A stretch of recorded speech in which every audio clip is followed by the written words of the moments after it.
ini serigala. Bukan gosip, Hotman Paris sebut Nita Gunawan dan Raffi Ahmad sering jalan berdua keluar malam. Hotman Paris bongkar hubungan Raffi Ahmad dan Nita Gunawan, sebut keduanya kerap jalan berdua. Baru-baru ini, Hotman Paris membongkar fakta mengejutkan tentang hubungan Raffi Ahmad dan Nita Gunawan. Seperti diketahui, keduanya sempat diisukan dekat. Bahkan Nita disebut-sebut sebagai selingkuhan Raffi. Hotman Paris lantas membeberkan informasi yang didapatkannya mengenai hubungan mereka. Ia menyebut jika Nita dan Raffi diam-diam sering jalan berdua. Sembari menunjukkan bukti chat, Hotman Paris mengaku pernah berusaha mendekati Nita. Hal itu juga diakui oleh Nita Gunawan. Namun, Hotman Paris menduga jika alasan Nita tak lagi merespon dirinya karena sedang dekat dengan Raffi Ahmad. Beberapa unsur berada di sana pun ikut penasaran akan kebenaran hal itu.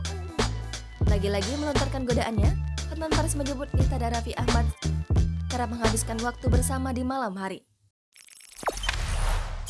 Jangan lupa subscribe, share, komen, dan like ya!